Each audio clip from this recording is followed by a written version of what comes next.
Olá, boa noite. Começa agora o Jornal da Justiça desta segunda-feira, 15 de agosto. No plenário virtual, ministros do Supremo Tribunal Federal começam a julgar a ação em que partido questiona a criação do chamado Fundo Eleitoral, que é destinado ao financiamento das campanhas de candidatos. Esse é um dos destaques da edição de hoje. Você vai ver também. Por maioria de votos, o plenário do Supremo restabelece a condenação do senador Assir Gurgax. Os preparativos do Tribunal Superior Eleitoral para a posse do ministro Alexandre de Moraes como presidente da Corte. E ainda, tribunais de todo o país se mobilizam contra a violência doméstica em mais uma edição da Semana Justiça pela Paz em Casa.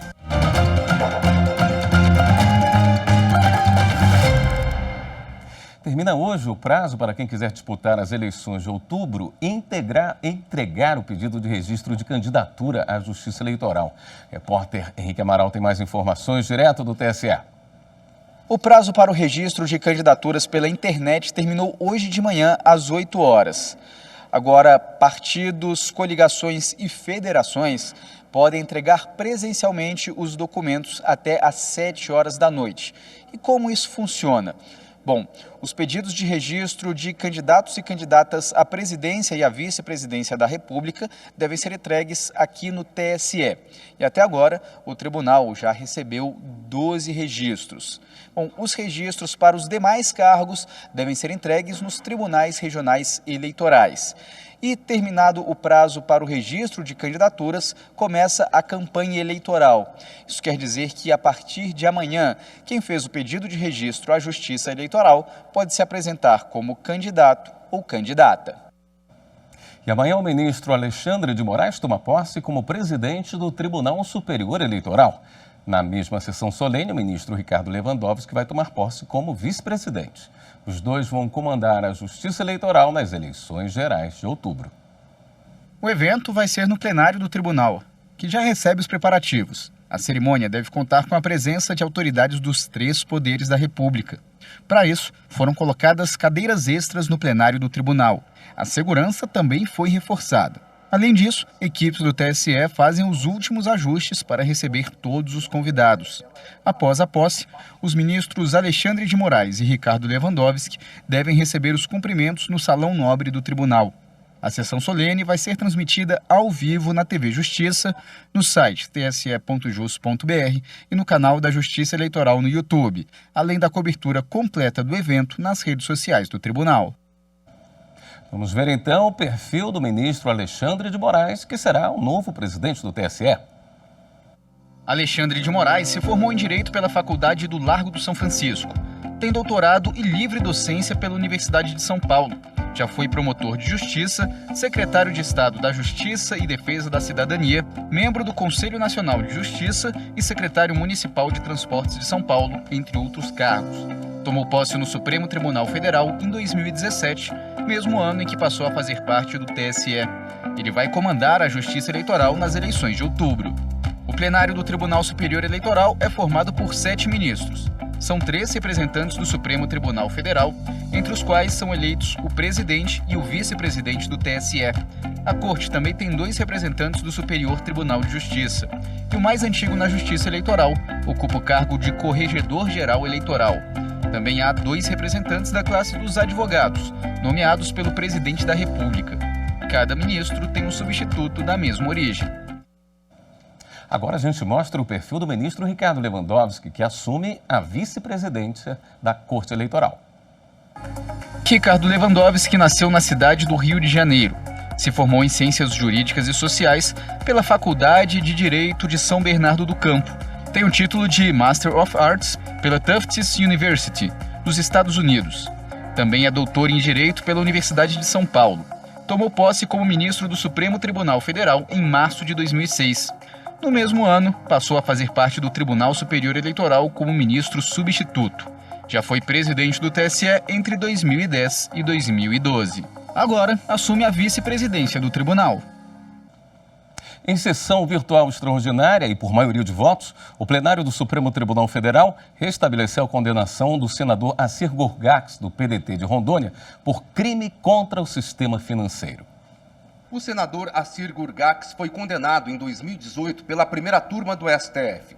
De acordo com a denúncia da Procuradoria-Geral da República, entre 2003 e 2004, Gurgax conseguiu financiamento do Banco da Amazônia, que deveria ser usado para a renovação de frota de ônibus coletivo em Manaus. Mas com a quantia, teria adquirido chassis com 11 anos de uso, retificados para receber as carrocerias. No dia 5 deste mês, ao avaliar o pedido de revisão criminal do parlamentar, o relator do caso, o ministro Nunes Marques, suspendeu os efeitos da condenação. Levado ao plenário virtual, a maioria dos ministros não acompanhou o voto do relator e não confirmou a medida cautelar. Com isso, até a decisão do mérito da revisão criminal, fica restabelecida a condenação do parlamentar. Termina na sexta-feira o prazo para o julgamento da ação que questiona a criação do Fundo Especial de Financiamento de Campanha, o Fundo Eleitoral. O processo está em análise no plenário virtual do Supremo. Uma lei de 2017 instituiu o Fundo Eleitoral, que é a principal fonte de recursos públicos para o financiamento de campanhas. O valor para as eleições gerais deste ano é de 4 bilhões e 900 milhões de reais.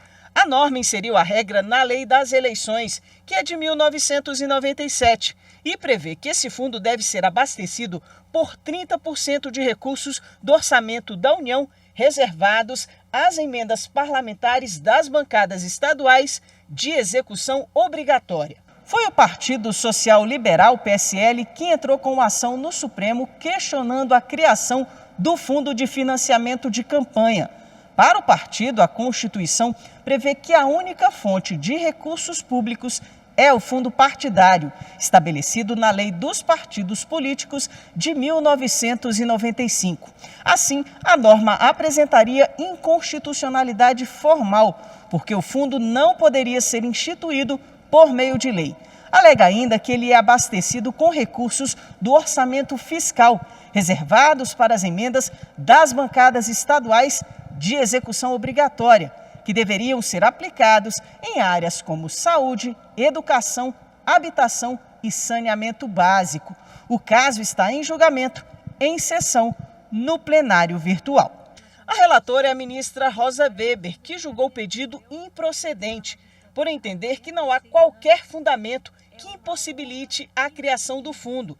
No voto, ela destacou que é preciso advertir que inexiste na Constituição da República qualquer norma que estabeleça a exclusividade do fundo partidário e impeça a criação de novos fundos destinados ao financiamento de partidos políticos e de campanhas eleitorais. Tampouco há norma impondo que essa temática somente poderia ser veiculada por meio de emenda à Constituição. O prazo para encerrar o julgamento dessa ação é sexta-feira. Judiciário promove mais uma semana Justiça pela Paz em Casa. Assunto para o próximo bloco. Até já.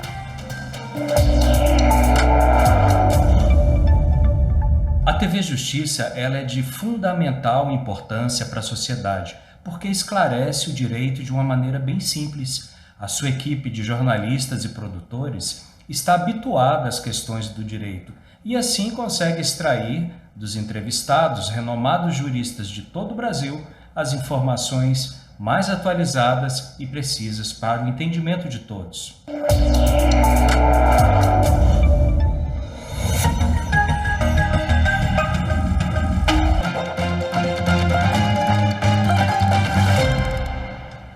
Começou hoje a Semana da Justiça pela Paz em Casa, com a participação dos tribunais de justiça de todo o país. Análise de processos, julgamento de casos em que as mulheres são vítimas e ações educativas marcam a programação. Em Goiás, a abertura da semana foi transmitida pelo canal da Escola Judicial no YouTube. O encontro foi híbrido, parte dos convidados no auditório e a outra à distância, o que permitiu a participação de palestrantes de diferentes regiões do país. O esforço conjunto é de prevenção e combate à violência contra a mulher. A Associação dos Magistrados de Goiás alertou sobre o cenário assustador. Nós estamos entre os 5 piores índices do mundo em termos de violência doméstica contra a mulher, perdendo apenas para países de extrema pobreza.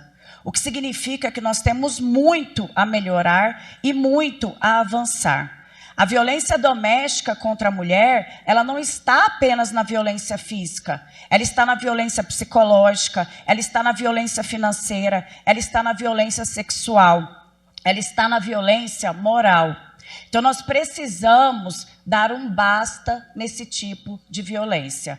Esta é a 21ª edição da Semana Justiça pela Paz em Casa. A mobilização até sexta-feira acelera o andamento de processos em que as mulheres são vítimas. Todos os tribunais de justiça do país participam da semana. Esta edição marca o retorno da contagem das sessões de tribunal do júri, muito afetadas pela suspensão do trabalho presencial durante a pandemia. Além dessas sessões, em que são julgados casos de feminicídio ou tentativa de feminicídio, estão previstas ações educativas. O Conselho Nacional de Justiça promove a semana 3 vezes por ano. Na edição anterior, em março, foram analisados 40.500 processos. A campanha registrou mais de 13.000 audiências e a concessão de 8.500 medidas protetivas. A Semana Justiça pela Paz em Casa faz parte da Política Judiciária Nacional de Enfrentamento à Violência contra as Mulheres, estabelecida pelo CNJ em 2018. E ainda sobre a questão da violência doméstica, o Superior Tribunal de Justiça e o Tribunal de Justiça da Bahia assinaram 2 acordos de cooperação técnica e um deles trata justamente da instituição de cotas para mulheres que são vítimas desse tipo de crime. Transformação. Essa é a palavra que dá nome ao projeto do Superior Tribunal de Justiça, que instituiu, por meio de instrução normativa, cota para mulheres em situação de vulnerabilidade econômica decorrente de violência doméstica e familiar nos contratos de serviços contínuos da Corte. Esse projeto foi o que motivou um termo de implementação de ações conjuntas ou de apoio mútuo e intercâmbio de informações relacionadas ao tema entre a Corte Superior e o Tribunal de Justiça da Bahia. Nós estamos trocando ideias, trazendo o que temos de melhor do STJ com outros tribunais brasileiros, exemplo da Bahia, que é um dos tribunais que nós celebramos convênio. O termo com validade de 5 anos tem como objetivo promover atividades conjuntas para dar efetividade ao projeto Transformação no Tribunal Baiano. O Poder Judiciário sai de uma posição passiva para desenvolver uma política institucional sem perder sua imparcialidade. Fiquei feliz especialmente quando vi o projeto Transformação, porque diz respeito exatamente ao que tanto lutamos, que é o enfrentamento da violência contra a mulher, para que ela seja empoderada, em especial na parte financeira, e com isso ela superar aquele ciclo de violência que todos nós conhecemos. Na cerimônia de assinatura do termo, que contou com a presença de diversas autoridades, foi celebrado mais um acordo de cooperação entre os tribunais para o intercâmbio de informações, programas, pesquisas e projetos relacionados à gestão institucional de direitos humanos. O intercâmbio com a STJ vai ser de grande valia. A experiência com a STJ desenvolveu através da gestão do ministro Humberto Martins e com as nossas ações lá na Bahia. Estamos cumprindo a nossa missão, distribuir justiça com qualidade, mas sobretudo com humildade, prudência e sabedoria. O projeto Fale com o Presidente do STJ chega à última edição na gestão do ministro Humberto Martins. E olha esse número, foram atendidos cerca de 200 cidadãos de todo o país. A iniciativa surgiu para reforçar a necessidade de uma relação próxima entre o Poder Judiciário e a população brasileira. Por meio do Fale com o Presidente, o STJ tem assegurado o acesso dos cidadãos à justiça de uma forma humanizada. E o ministro Humberto Martins, que idealizou e conduziu o projeto ao longo de 17 edições, destaca que os resultados alcançados foram de extrema importância. Eu fico muito feliz, mais de 200 pessoas vindo à Casa da Cidadania, onde nós estamos com um programa de mais de 1 ano e meio. Somos apenas instrumentos do poder. Proprietário do poder é o cidadão. Nós somos apenas instrumento da coesão social, da paz social, mas só existe judiciário porque existe a cidadania. Desde a criação do projeto, em outubro de 2020, passaram pelo gabinete da presidência diversos tipos de demandas, como dúvidas sobre o funcionamento do Poder Judiciário e questões processuais, sugestões de melhorias para o funcionamento do sistema de justiça e vários outros questionamentos trazidos por pessoas de todo o país. E em todas as edições tem sido unânime a opinião dos participantes, que consideram que a abertura e a receptividade dada aos cidadãos reforçam o compromisso institucional do STJ enquanto Tribunal da Cidadania. Eu achei muito importante, dar espaço para as pessoas, não só aqui de dentro, como de fora também. A gente fica meio ansioso, antes, assim, preocupada. Mas ele passou muita tranquilidade, foi super tranquilo, estou muito confiante. Um dos resultados destaque do projeto foi a respeito do andamento do último concurso público para o STJ. Alguns aprovados buscaram informações sobre o certame e as nomeações, e a iniciativa resultou na posse de novos servidores. Bruna e Luísa fazem parte do grupo de aprovados e se inscreveram no programa para saber mais a respeito das convocações. Antes mesmo do encontro, a convocação delas foi publicada e, mesmo assim, as futuras servidoras do STJ fizeram questão de comparecer para prestigiar o projeto. Eu não tinha ainda a expectativa de convocação, então eu fiz a inscrição justamente para solicitar que ele convocasse o máximo possível. E, graças a Deus, a minha publicação saiu hoje da minha nomeação. E então eu vim mais agradecer e ver a previsão, se tem alguma expectativa de novas nomeações. Realmente é um acesso diferenciado que o cidadão tem em relação ao judiciário e, especificamente, no que tange aos servidores, eu acredito que a gestão do ministro Humberto Martins foi excepcional. Ele deu uma valorização para os servidores que, pelo menos pelo que eu me recordo, nunca foi vista. Esta foi a última edição do projeto na gestão do ministro Humberto Martins. As audiências contaram sempre com a colaboração de toda a diretoria do STJ, que participou ativamente da iniciativa, dando andamento às demandas dos participantes com celeridade.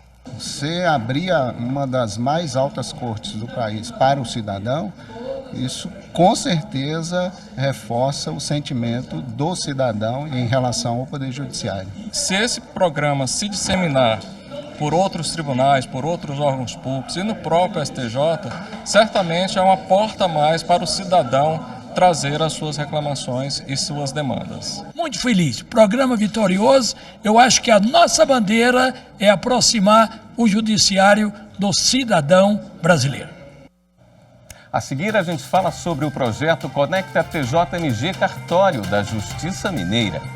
Voltamos em instantes. TV Justiça não é só importante, ela é essencial, porque ela ajuda a aumentar a transparência no Poder Judiciário, que é uma ferramenta da democracia, e também ajuda a elucidar temas que são muito importantes, são discutidos no bojo do Poder Judiciário e muitas vezes acabam não tendo o espaço que merecem dentro da grande mídia.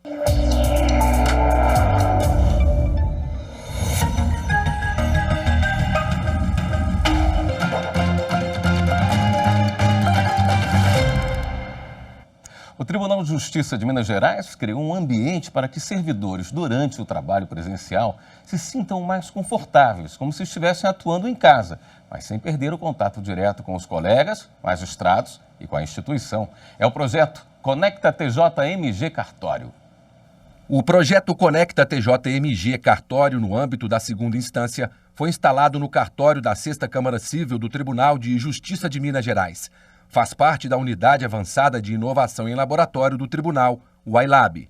Estamos, na verdade, apresentando já um ambiente novo, inovador, um ambiente mais harmonioso, em que podemos, através desse projeto piloto, fazer um teste de como esse novo cenário irá reverberar dentro do judiciário e se ele irá efetivamente, como acho que sim, trazer mais produtividade, mais harmonia, mais tranquilidade e ser motivador de maior produção na prestação jurisdicional. O objetivo do projeto é criar um ambiente híbrido para que os servidores se sintam em casa mesmo trabalhando aqui dentro do tribunal. A vantagem: os servidores não perdem o contato direto com os colegas e com a instituição como um todo. Esse projeto é um projeto que deve ser expandido para todas as demais secretarias. É um projeto exitoso e ele ajuda muito na prática do serviço. Nós temos aqui quase 3.000 processos e estamos 100% digitalizados nesta data. O conforto foi pensado em detalhes. Essas cores que a gente pensou aqui para o ambiente foram pensadas com muito cuidado. Então a gente escolheu cores que remetem à tranquilidade, que tornam o ambiente mais agradável mesmo. A combinação do regime presencial com o regime de teletrabalho num ambiente que esteticamente é favorável, eu creio que vai contribuir muito para que se possa pensar em garantir uma forma de trabalho mais adequada, mais produtiva e até fazer com que o servidor se sinta mais confortável em dedicar todo o seu esforço durante a semana ao tribunal. A ideia é fazer do Conecta TJ-MG Cartório uma referência para outras instituições. O tribunal é um dos pioneiros, nessa proposta, já temos algumas experiências parecidas, principalmente na primeira instância, existe um projeto piloto no Nordeste, mas na segunda instância é o primeiro, e, claro, sendo projeto de inovação, cada um tem os seus elementos, suas características, e o Conecta ele vem com uma proposta peculiar, com vários elementos novos. É bom que haja esse sistema híbrido, acho que o melhor de todos que pode existir. Isso na própria sala de aula, de modo geral, podemos ter trabalho híbrido.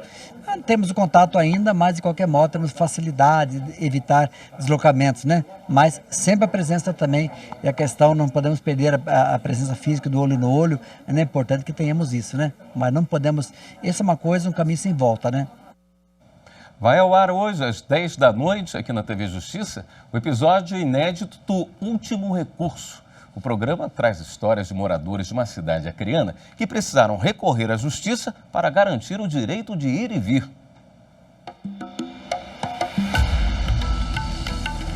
Cruzeiro do Sul fica na divisa do Brasil com o Peru. A cidade tem chuvas fortes e constantes durante o inverno e a única estrada que liga o município à capital, Rio Branco, alaga. O avião se torna, então, o meio mais viável e seguro para o transporte de passageiros, remédios, alimentos e insumos. Porém, cancelamentos e oferta precária de voos fez com que o direito de ir e vir da população de Cruzeiro do Sul fosse prejudicado. O segundo episódio da segunda temporada do programa Último Recurso vai mostrar como uma decisão inédita do Superior Tribunal de Justiça, de relatoria do presidente da Corte, ministro Humberto Martins, assegurou esse direito aos cidadãos. Além de conversar com o relator, a equipe ouviu o promotor que deu início ao processo para conhecer todo o caminho jurídico percorrido até o caso chegar ao STJ. Moradores da cidade, impactados diretamente com a decisão, também ajudam a contar a história. O episódio do Último Recurso, Cancelamento Voo, estreia hoje às 10 da noite na TV Justiça, com reprise às segundas-feiras no mesmo horário. É possível assistir também pelo canal do STJ no YouTube.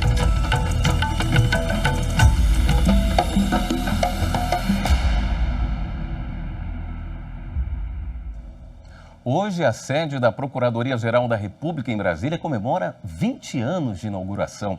A construção estava no projeto original do Plano Piloto desde a fundação da capital, mas o prédio só foi inaugurado em 2002 por causa da concepção arrojada da obra. O evento contou com o plantio de um flamboyant em homenagem ao ex-procurador-geral da República, Geraldo Brindeiro. O flamboyant é isso, assim, é uma vida, é um marco para só ornamentar. Mas, sei lá, de certa forma, esse flamboyant está olhando a obra aí, que representa 8 anos de trabalho duro como PGR, mas toda uma carreira dedicada ao Ministério Público brasileiro. Geraldo Brindeiro esteve à frente da gestão do Ministério Público Federal de 1995 até 2003, conduzindo todo o processo de construção da sede da Procuradoria-Geral da República. Para a gente, assim, é um momento de muita alegria, assim, poder prestar essa homenagem, estar vendo, né, participando dessa homenagem que lhe é prestada e que é tão merecida. A obra do edifício sede da Procuradoria-Geral da República estava prevista no projeto original do Plano Piloto de Brasília desde a fundação da capital federal. O prédio foi inaugurado somente em 2002, depois de 6 anos de obras devido à concepção arrojada. O complexo destaca-se pelo estilo modernista que utilizou avançadas técnicas de engenharia e arquitetura, de acordo com as tendências da cidade de Brasília e do período histórico em que foi projetado. E realizou um trabalho verdadeiramente ímpar na Procuradoria, correto, cumpriu os prazos, muito estudioso. Então, eu me sinto honrado até de ter trabalhado com ele. Esta edição do Jornal da Justiça fica por aqui. Uma excelente noite para você. Até amanhã.